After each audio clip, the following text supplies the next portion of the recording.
Welcome to This Week from Blue Mountain Broadcasting. I'm so glad that you've tuned in today.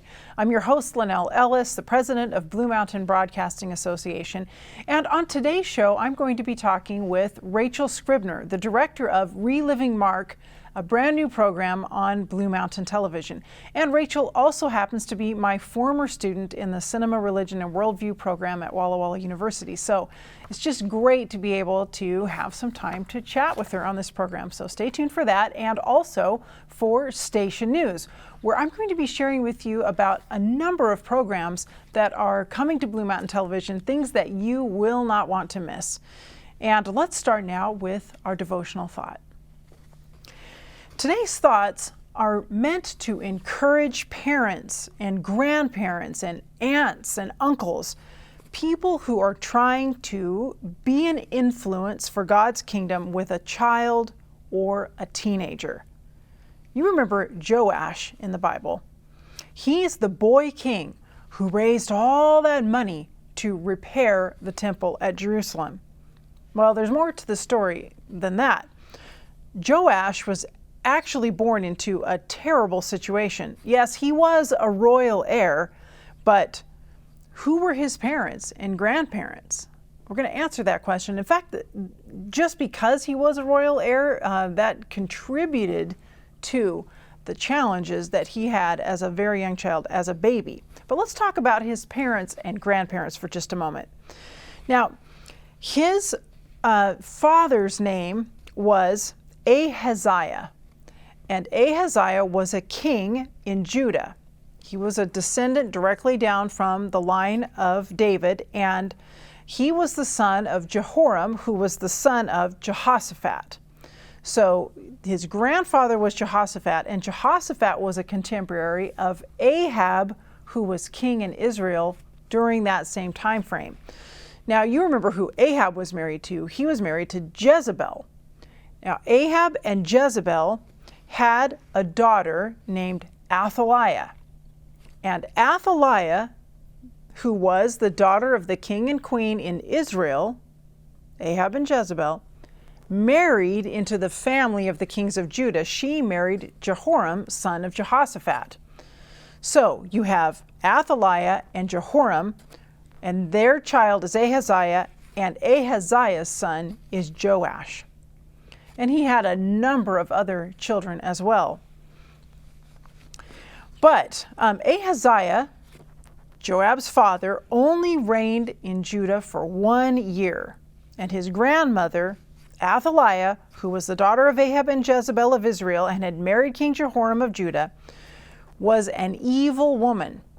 And she wanted to have all of the possible heirs who could come to the throne killed. So when her husband, Jehoram, died, and then her son, Ahaziah, died after only 1 year ruling in Judah, she decided that the kingdom could be hers. Now, it wasn't really rightfully hers because she, remember, was coming over from the tribes of Israel. She was Ahab and Jezebel's daughter. So she was coming over from there, but she had married into the line of Judah. So she wanted to now eliminate all of King David's descendants. Now, Joab had an aunt, and she's very, very important in the story. She was probably she was a sister, but probably half-sister of Ahaziah, and her name was Jehosheba. And Jehosheba, the aunt of Joab, was married to the high priest in Jerusalem, whose name was Jehoiada. And if not for Jehosheba and Jehoiada, little Joash would have been killed at the age of 1 when Athaliah decided to rid the nation of anyone who could be a descendant of David. So let's read about that in 2 Kings chapter 11. When Athaliah, the mother of Ahaziah, saw that her son was dead, she proceeded to destroy the whole royal family. But Jehosheba, the daughter of King Jehoram and sister of Ahaziah, took Joash, son of Ahaziah, and stole him away from among the royal princes who were about to be murdered. She put him and his nurse in a bedroom to hide him from Athaliah, so he was not killed. He remained hidden with his nurse in the temple of the Lord for 6 years while Athaliah ruled the land. Now here's the thing about Jehoshaphat and Jehoiada. They wanted the people of Judah to return to God and to abandon their worship of Baal, an influence that had been brought into Judah by Athaliah, who was raised as a Baal worshiper by her mother, Jezebel. When Joash was 7 years old, Jehoiada planned a coup. This was a chance for little Joash to be king, and most importantly, for a spiritual revival in Israel. He worked with the priests and the temple guards to remove Athaliah from the throne and to crown Joash king. And it was successful, and Joash became the ruler of Judah at age 7. Jehoiada made a covenant between the Lord and the king and the people that they would be the Lord's people. He also made a covenant between the king and the people. All the people of the land went to the temple of Baal and tore it down. They smashed the altars and idols to pieces and killed Matan, the priest of Baal, in front of the altars. You see, the influence of Jehoshaphat and Jehoiada was strong in Joash's life. Not only was Baal worship destroyed, but God's temple was repaired as well. Let's read about that in 2 Kings 12, verses 7 to 12. Therefore King Joash summoned Jehoiada the priest and the other priests and asked them, "Why aren't you repairing the damage done to the temple? Take no more money from your treasures, but hand it over for repairing the temple." The priests agreed that they would not collect any more money from the people and that they would not repair the temple themselves. Jehoiada the priest took a chest and bored a hole in its lid. He placed it beside the altar on the right side as one enters the temple of the Lord. The priests who guarded the entrance put into the chest all the money that was brought to the temple of the Lord. Whenever they saw that there was a large amount of money in the chest, the royal secretary and the high priest came, counted the money that had been brought into the temple of the Lord, and put it into bags. When the amount had been determined, they gave the money to the men to supervise the work on the temple. With it, they paid those who worked on the temple of the Lord, the carpenters and builders, the masons and stonecutters. They purchased timber and blocks of dressed stone for the repair of the temple of the Lord and met all the other expenses of restoring the temple. This thing that Joash did was very, very important. This was Solomon's temple that had fallen into disrepair over this time when the people of Judah had been worshiping Baal and worshiping at the high places instead of being at the temple worshiping the true God. Their God that they knew before, Yahweh or Jehovah. And you know, Jehoiada was a tremendous influence in all of this good happening as uncle to the king. 2 Kings 12:2 says, Joash did what was right in the eyes of the Lord all the years of Jehoiada and all the years that Jehoiada the priest instructed him. It's so wonderful that two followers of God, an aunt and an uncle, dedicated to him, made a difference for an entire nation. Jehoiada and Jehoshaphat can be an inspiration for each of us who have the chance to be a wonderful influence for good in the life of a child or a teenager.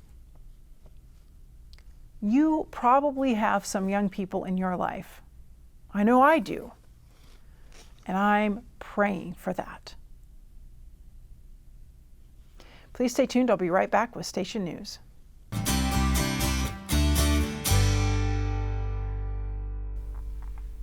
Welcome back. Joining me now is Rachel Scribner.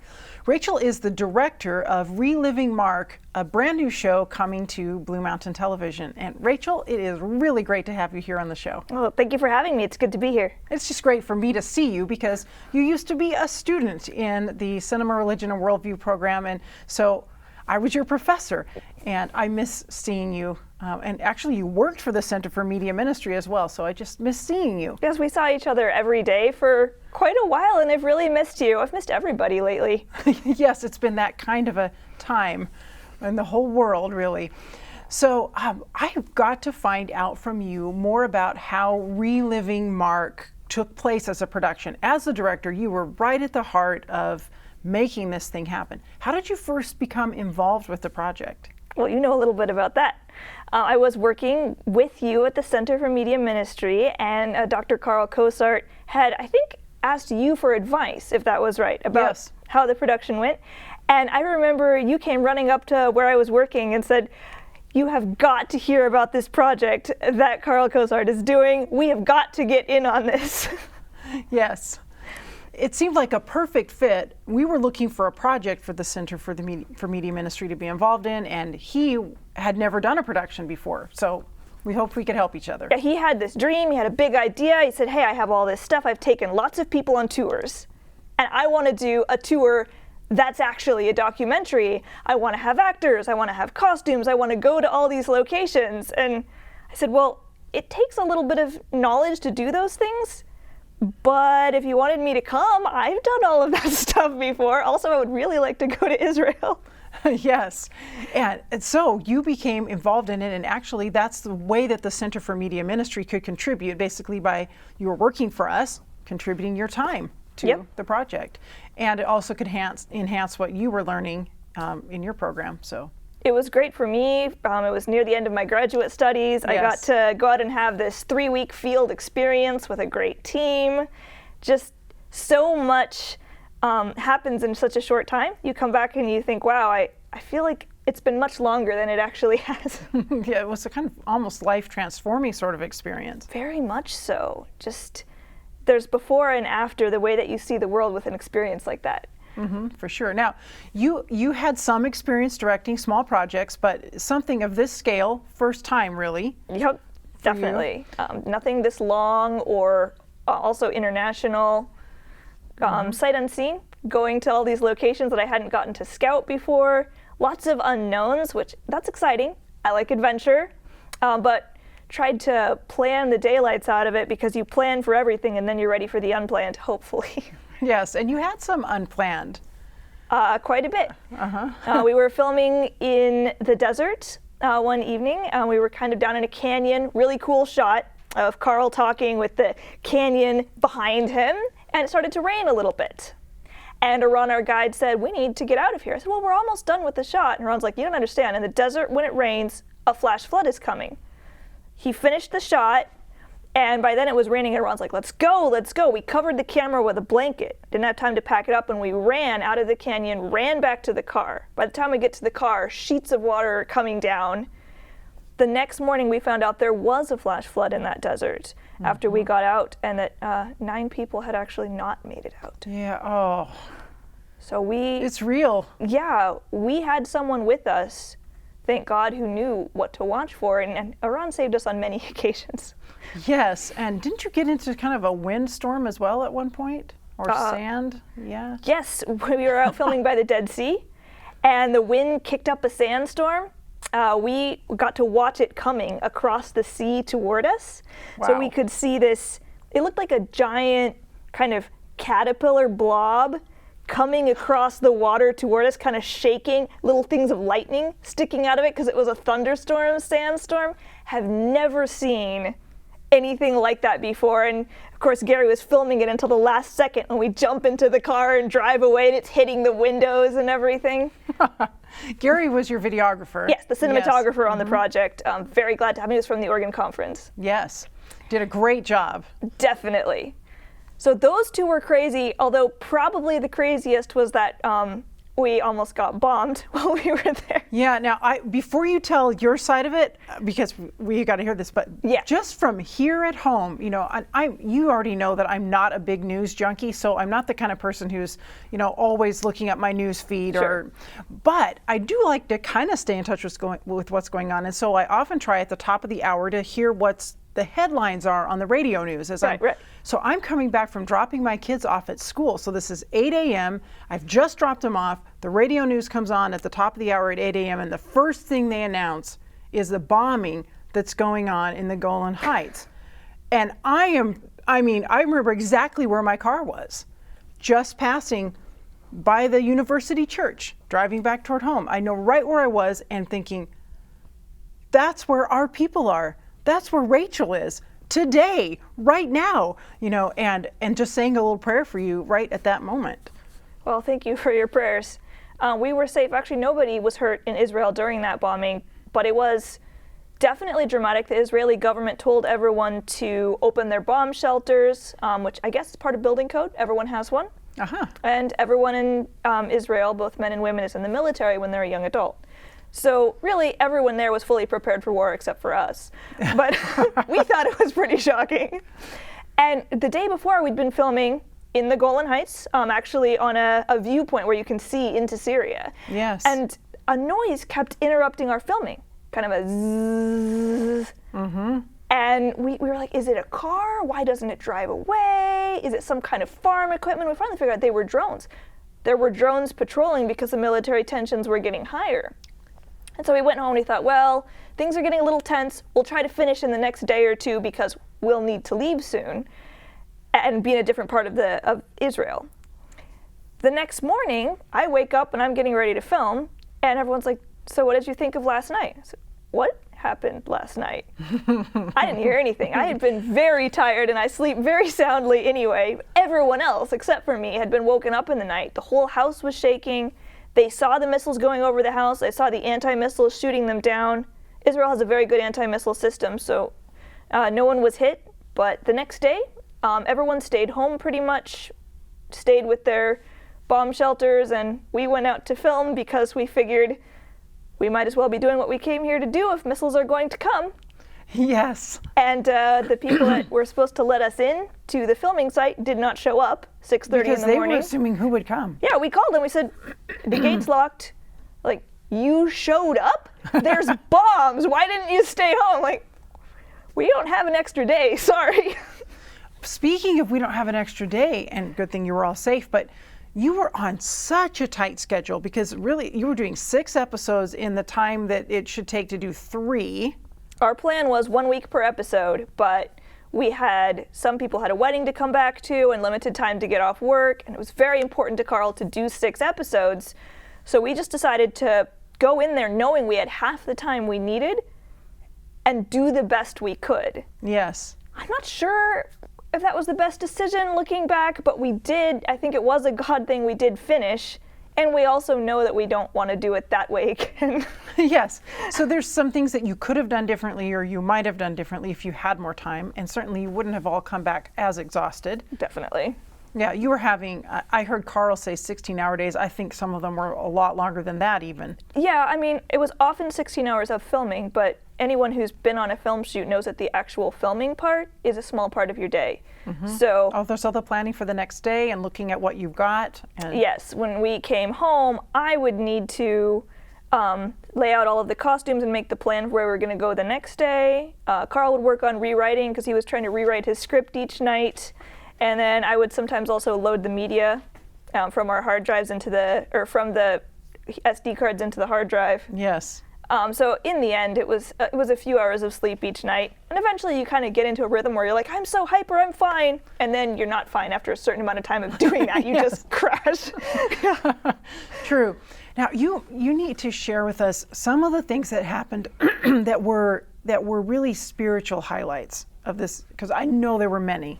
Yeah, I think we saw God in so many ways on this trip. One of them was just being there. I hadn't been before, and getting to actually visit these sites was very special for me.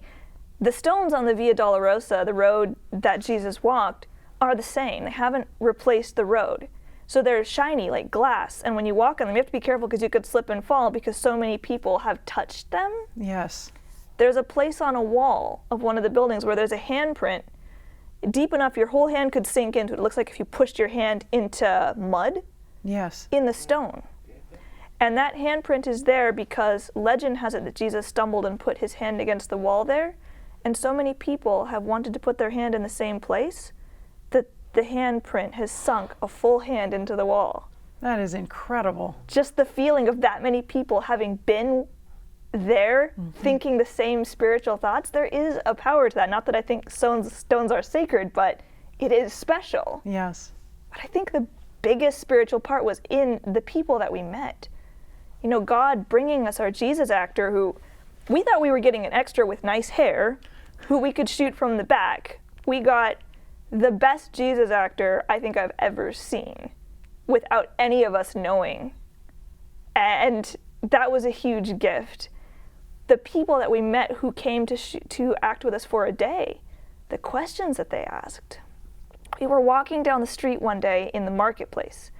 We were filming Jesus in his costume walking past modern people. We didn't end up actually using that in the show anywhere, but it was kind of an interesting thing to try. A lot of dirty looks from people who weren't really thrilled about seeing Jesus in Jerusalem. Some people happy, different reactions. A Muslim girl ran up to us and said, "Are you Jesus? I love Jesus. Can I take a selfie with you?" Because Muslim people, Jesus is part of their religion, and so to her it was a positive thing. But we had two little boys run up to Amir and start chattering at him in Hebrew. Amir is the name of the Jesus actor. Amir is the actor who played Jesus.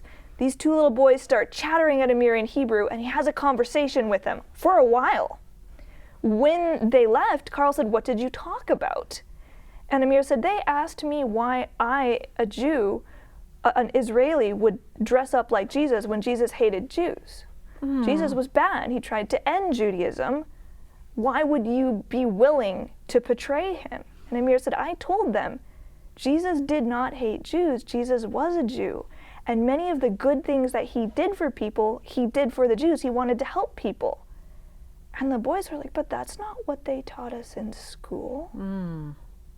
And away they went. Little seeds planted, actors who said, "What story is this?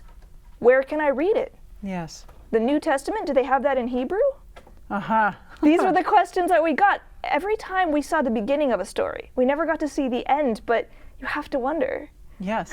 Seeds, that's the right word for it. Yeah.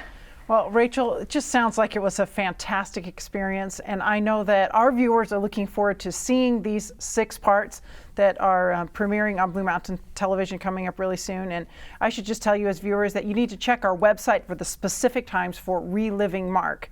And again, Rachel, I'm sorry we're running out of time, but in just a few seconds, can you tell us what you're doing now? Oh, I am working as a freelancer now. I am working with another graduate of your program on a film called The Nightmare that'll be coming out soon, and several other projects with the NAD and the Oregon Conference. Excellent. Great. And this show, by the way, you should definitely check out the behind the scenes videos at relivingmark.com as well. Absolutely. I'm glad you pointed that out. All right. Thanks, Rachel. Thank you. And stay tuned. I'll be right back with Station News.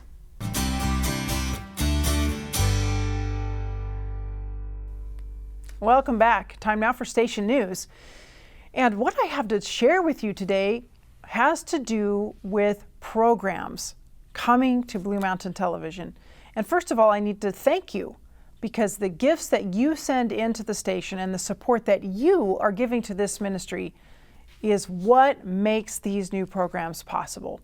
So a big thanks to you first, and now some exciting news about what you can tune in to watch and what you can share with friends, relatives, neighbors, people who might also be interested in these programs. The first one that I want to talk to you about is our outdoor filming workshop, which has already been on the air a few times, but is going to be aired one more time. And so if you haven't already seen it, this is your chance to tune in for one of the best programs that we've locally created here on Blue Mountain Television. It's March 6th at 6 p.m.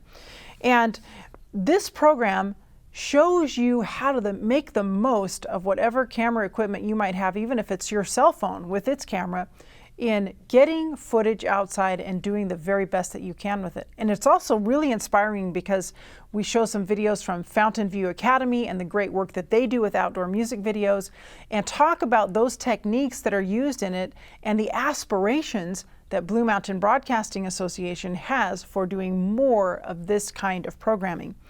And we're raising some funds during that program as well for outdoor filming equipment, like special cameras that we'll be able to use outdoors.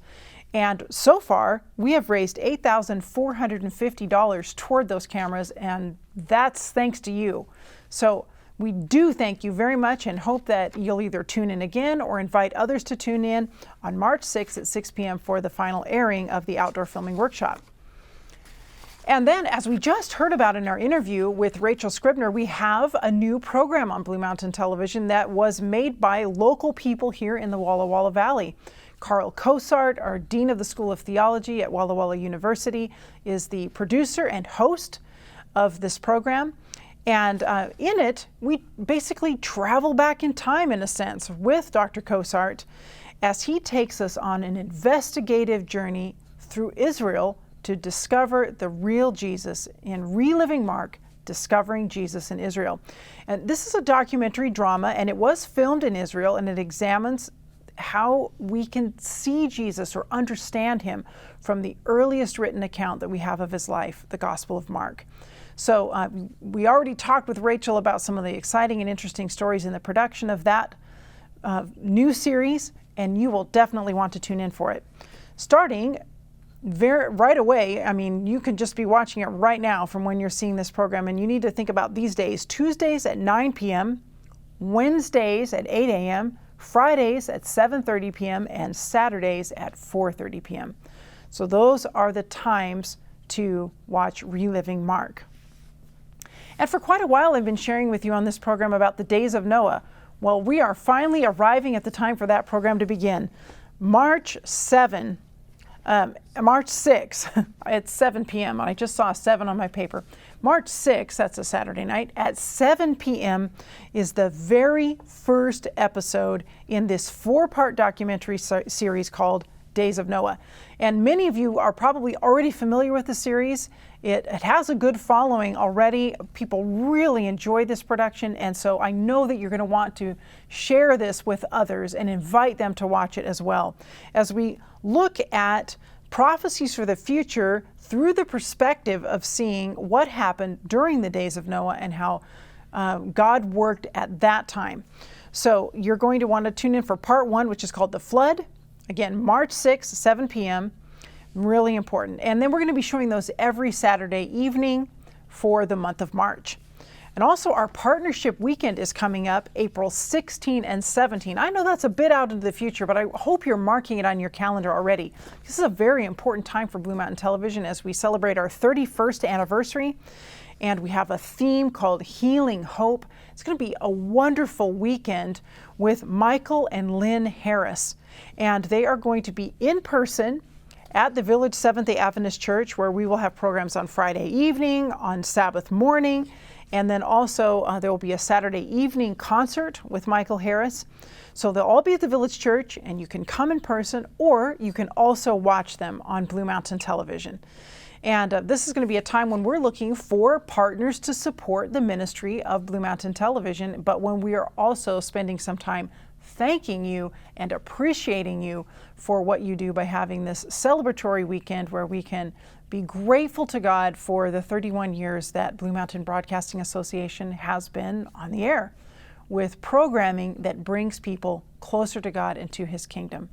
So I want to thank you again for your support of the station, and thanks for watching the This Week Show. I'll see you next time.